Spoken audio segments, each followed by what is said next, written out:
के बोलो आजादी आजादी डरना क्या है आजादी ठान लिया है आजादी डरना क्या है आजादी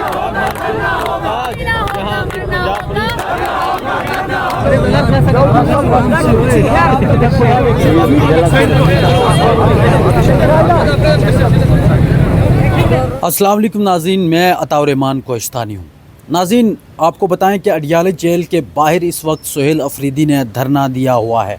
और उसके साथ पाकिस्तान तहरीक इंसाफ के रहनुमा भी मौजूद हैं, कारकुनान भी मौजूद हैं। आज 8वीं बार सुहेल अफरीदी साहब इमरान ख़ान से मुलाकात करने के लिए अडियाला जेल पहुँचे हैं, लेकिन एक बार फिर से मुलाकात की इजाज़त नहीं दी गई और तकरीबन ये 1 महीना होने वाला है इमरान ख़ान से किसी की भी मुलाकात नहीं हुई है। ना वकला की मुलाकात हुई है, ना उनके पार्टी के किसी रहनुमा की हुई है और ना इसके अलावा अगर बात की जाए तो उनकी फ़ैमिली के किसी मेंबर की मुलाकात हुई है। तो इसीलिए आज सुहेल अफरीदी साहब वहाँ पे गए हैं। अदालती आर्डर्स मौजूद है उसके बावजूद के शायद आज मुलाकात करने दी जाए वज़ीर आला खैबर पख्तूनख्वा, लेकिन उनको फिर से मुलाकात की इजाज़त नहीं दी गई और वो इस वक्त अडियाला जेल के बाहर धरना दिए बैठे हुए हैं। सुहेल अफरीदी साहब ने अब से कुछ देर पहले नमाज भी वहाँ पर अदा की और उन्होंने बाकायदे तौर पर यह कहा कि मैं 4 करोड़ जो एक सूबा है उसके नुमाइंदा हूँ, वज़ीर आला हूँ, लेकिन मुझे अपने लीडर के साथ मिलने की इजाज़त नहीं दी जा रही है। जो है वो मैसेज पहुंचाया नहीं कि ये क्यों आप ज़बरदस्ती जो है हालात ख़राब करवा रहे हैं और मिलने नहीं दे रहे। ये मैसेज तो पहुंचना चाहिए, क्योंकि पूरे पाकिस्तान के लोगों में जो है वो गम और गुस्सा ज़्यादा पड़ रहा है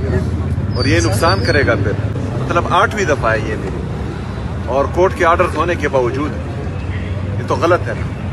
इसके अलावा अगर बात की जाए तो कल से हमने देखा कि इंडियन मीडिया के ऊपर ख़ास कर एक प्रोपेगेंडा चलता रहा और ये प्रोपेगेंडा ये है कि खुदा न खास्ता इमरान ख़ान को उनकी फ़ैमिली के साथ मिलने नहीं दिया जा रहा है तो इमरान ख़ान की जो है वो जेल में अल्लाह न करे मौत हो गई है। ये एक ख़बर जो है बाकायदे तौर पर दी जा रही थी इंडियन चैनल्स की जानिब से और वो ख़बर जाते जाते आज इंटरनेशनल मीडिया की भी हेडलाइन बनी। और इस हवाले से आपको मैं ये बात बताऊं नाज़रीन के कल रात को ही अडियाला जेल ने वजाहत जारी की थी कि इमरान ख़ान बिल्कुल तंदुरुस्त है और बिल्कुल फिट फाट है, लेकिन इस हवाले से आज सुहेल अफरीदी साहब से अडियाला जेल के बाहर जब सवाल किया गया तो उन्होंने ये कहा कि हम इस वक्त किसी के ऊपर कोई यकीन नहीं कर सकते। और इसके अलावा अगर बात की जाए नाज़रीन तो जो ही सुहेल अफरीदी साहब की आमद की ख़बर पहुंची अडियाला जेल के बाहर, पुलिस के बड़ी तादाद वहां पर पहुंची और पुलिस के साथ उसका काफ़ी सख्त मुकालमा भी हुआ और अभी भी वो अडियाला जेल के बाहर जो है वो एहतिजाज कर रहे हैं। इस वक्त भी वो अडियाला जेल के बाहर जो है वो बाकायदे तौर पर बैठे हुए हैं और धरना दिए हुए हैं कि जब तक इमरान ख़ान से मुलाकात नहीं करवाई जाती उस वक़्त तक मैं नहीं जाऊंगा, ये उनकी जानिब से कहा गया। जो इमरान ख़ान की मौत और इसके अलावा जो सेहत है उसके हवाले से जो ख़बरें गर्दिश कर रही थी उसके ऊपर पाकिस्तान तहरीक इंसाफ ने भी एक बाकायदे तौर पर एक प्रेस रिलीज जारी की है और उसमें उन्होंने कहा है कि अफ़गानिस्तान और भारतीय मीडिया के गैर प्लेटफॉर्म्स और गैर मुल्की समाजी राब्ते के अकाउंट से साबिक़ वज़ीर-ए-आज़म पाकिस्तान इमरान ख़ान साहब की खैरियत से मुतालिक घिनौनी अफवाहें फैलाई जा रही है। उन्होंने कहा ये अफवाहें फिर हम हुकूमत वक़्त और वज़ारत दाखिला से मुतालबा करते हैं कि इस अफवाह की फ़ौरी और वाज़ेह तरदीद और वजाहत करे और फ़ौरी तौर पर जनाब इमरान ख़ान की फ़ैमिली की मुलाकात करवाई जाए। अभी तक फ़ैमिली की भी मुलाकात नहीं करवाई गई है तो इसलिए बाकायदा तौर पर जो है वो ये मामला बना हुआ है और इस वक्त काफ़ी सख्त सूरत हाल बनी हुई है, काफ़ी सख्त ठंड है, उसके बावजूद वो वहाँ पर मौजूद है। और उसके साथ साथ अगर बात की जाए तो पाकिस्तान तहरीक इंसाफ के जो कुछ और रहनुमा है, शाहिद खटक है, मीना खान अफरीदी है, ये लोग भी वहाँ पर मौजूद है और इसके अलावा जो ISF के नौजवान हैं ख़ासकर वो भी वहाँ पर मौजूद है। आज कुछ और भी ख़बरें आपको साथ में अपडेट रखते हैं और इसके साथ साथ फिर अडियाला की नई अपडेट्स भी आपके साथ शामिल करते रहेंगे। इस्लामाबाद हाई कोर्ट की शायरा दस्तूर से G10 मुंतकली हतमी हो चुकी है। चीफ़ जस्टिस सरफराज डोगर ने आज विज़िट भी किया G10 में, जो जहाँ पे इस्लामाबाद हाई कोर्ट ने शिफ्ट होना है, ठीक है, और ये वही जगह है जहाँ पर जस्टिस अतहर मनुल्लाह साहब एक टाइम पे बैठा करते थे, ठीक है। और इसके अलावा آج باقاعدہ طور پر جسٹس محسن اختر کیانی صاحب ہے، اسلام آباد ہائی کورٹ کے جج ہے، ان کی جانب سے بھی ایک سٹیٹمنٹ ایک کیس کے اندر دی گئی۔ انہوں نے کہا اگر عدالتیں مضبوط ہوتی تو آج سب کچھ نہ ہو رہا ہوتا، عورتوں اور بچوں کے اغوا پر قانون کی بے بسی پر شرم آتی ہے۔ جسٹس محسن اختر کیانی کے لاہور اور بہاولپور سے کم سن بچیوں اور والدہ کے اغوا سے متعلق کیس میں ریمارک، مطلب ایک کیس تھا، اس کے اندر انہوں نے باقاعدہ طور پر یہ بات کہا کہ اگر عدالتیں مضبوط ہوتی تو پھر یہ معاملہ آگے نہیں چلتا، یہ ان کی جانب سے کہا گیا۔ آج اس کے علاوہ آپ کو اڈیالہ جیل کے حوالے سے ہی آپ کو خبر دیں گے، نماز بھی پڑھی گئی ہے باقاعدہ طور پر، اور کوشش کی جا رہی ہے کہ آج ہی ملاقات کی جائے۔ دھرنا جاری ہے، باقاعدہ طور پر نعرے بازی کی جا رہی ہے، جوش و ولولہ جو ہے وہ پڑ رہا ہے اس وقت، اور کارکنان کی تعداد بھی بڑھتی جا رہی ہے۔ ایک حیران کن صورتحال دیکھنے کو ملی جب کارکنان وہاں پہ پہنچے تو آج انہوں نے ایک نعرہ لگایا۔ نعرہ یہ تھا کہ راولپنڈی کے جتنے بھی لوگ ہیں ان کے لیے کہا کہ آپ لوگ پہنچے،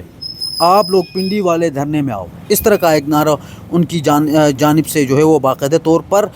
لگایا گیا۔ آج جو ہے وہ کافی پرجوش دکھائی دے رہے ہیں، ساتھ میں آپ کو فوٹیجز بھی دکھاؤں گا تو وہ ان میں بھی آپ دیکھ سکیں گے، ٹھیک ہے۔ اس کے علاوہ وہاں پر آج شوکت یوسفزئی صاحب بھی پہنچے جو پاکستان تحریک انصاف کے رہنما ہیں۔ انہوں نے کہا کہ افسوس کا مقام ہے 4.5 کروڑ عوامی مینڈیٹ لے کر سی ایم ادھر آیا ہے، جو سلوک ان کے ساتھ ہو رہا ہے لوگوں کا جمہوریت سے یقین اٹھ جائے گا۔ یہ حکومت فارم 47 سے آئی ہے اور ان کو عوامی مینڈیٹ کا احترام نہیں، نہ یہ ووٹ کو عزت دو پر یقین رکھتی ہے، ہم تحمل سے برداشت کر رہے ہیں۔ یہ جناب شوکت یوسفزئی صاحب نے ایک سٹیٹمنٹ دیا ہے، اور ابھی میں آپ کو اپڈیٹ دے دوں تو تقریباً یہ 8 بجے کا وقت ہے اور ابھی بھی دھرنا جو ہے وہ جاری ہے۔ اور اس کے علاوہ اگر بات کی جائے تو ملک گیر احتجاج اور مارچ اور دھرنوں کا فل فور اعلان کیا جا سکتا ہے، یہ بھی بتایا جا رہا ہے۔ اور اس وقت خیبر پختونخوا کے جو وزیر اعلیٰ ہے وہ خود وہاں پر موجود ہے، آج وہ خود جو ہے وہ روڈ کے درمیان میں بیٹھے ہوئے ہیں اور باقاعدہ طور پر احتجاج ریکارڈ کروا رہے ہیں، اور وہ یہ کہہ رہے ہیں کہ آج میں نہیں جاؤں گا، آج جب تک ملاقات نہیں کروائی جاتی اس وقت تک میں نہیں جاؤں گا۔ پنجاب پولیس کے ساتھ ان کا آمنا سامنا ہوتا رہا آج، ٹھیک ہے، چونکہ وزیر اعلیٰ کو یہ ہاتھ لگا نہیں سکتے کیونکہ ان کے ساتھ اپنی ایک سیکیورٹی ہوتی ہے، خیبر پختونخوا سے ساتھ میں آ جاتی ہے، تو ان کے اوپر ہاتھ ڈالنا اتنا آسان کام نہیں ہے۔ اور پنجاب پولیس نے گھیرے میں بھی لیا 2-3 دفعہ، لیکن اس کے باوجود کارکنان وہاں پر موجود تھے، ان کی پرسنل سیکیورٹی موجود تھی، تو اس پر جو ہے وہ سہیل افریدی صاحب کو جو ہے وہ ٹچ تو ویسے بھی نہیں کر سکتے، لیکن وہ ان کو پتہ ہے کہ ان کی کیا اہمیت ہے، 4.5 کروڑ کا نمائندہ ہے تو اس پر اس طرح کا ہاتھ نہیں ڈالا جا سکتا ہے۔ ایک بات تو یہ ہے کہ عدالتی باقاعدہ طور پر آرڈرز ہونے کے باوجود ملاقات نہیں کروائی جاتی، اور یہ عدالتی آرڈرز ہے اس کے باوجود نہیں کرائی جاتی، بہنیں جاتی ان سے ملاقات نہیں کروائی جاتی، وکلا جاتے ہیں ان سے ملاقات نہیں کروائی جاتی، اور اگر بات کی جائے سی ایم خود بھی جائے تو ان سے ملاقات نہیں کروائی جاتی۔ اور آج یہ 8ویں بار جا رہے ہیں کہ شاید ان سے ان کی لیڈر کی ملاقات ہو سکے، عمران خان سے ملاقات ہو سکے۔ ان کی صحت کے حوالے سے بڑی خبریں آ رہی ہیں کہ صحت کے حوالے سے آ رہی، کوئی کہتا ہے اڈیالہ جیل سے شفٹ کیا ہے، بہت سارے افواہیں ہیں، اور ان افواہوں کو کلیئر کرنے کے لیے لازمی ہے کہ عمران خان کی کسی نہ کسی کے ساتھ جیل میں ملاقات ہو، لیکن ابھی تک وہ ملاقات نہیں ہوئی ہے۔ اور باقاعدہ طور پر اس وقت بھی دھرنا جاری ہے، اس وقت بھی ڈٹے ہوئے ہیں کارکنان، ڈٹے ہوئے ہیں، ساتھ میں جو رہنما ہے وہ ڈٹے ہوئے ہیں، اور ان کا ایک ہی موقف ہے کہ جب تک عمران خان سے ملاقات نہیں کروائی جاتی اس وقت تک ہم یہاں سے نہیں ہٹیں گے۔ ناظرین، یہ اڈیالہ جیل کی کچھ خبریں تھیں جو ہم نے آپ کے ساتھ شیئر کیا۔ امید کرتے ہیں یہ ویلاگ آپ کو پسند آیا ہوگا، اپنا فیڈ بیک ضرور دیجیے گا اور سبسکرائب کرنا نہ بھولیے گا، اور جو ہی کوئی نیو اپڈیٹ آئے گی آپ کے ساتھ شیئر کرتے رہیں گے۔ Thank you.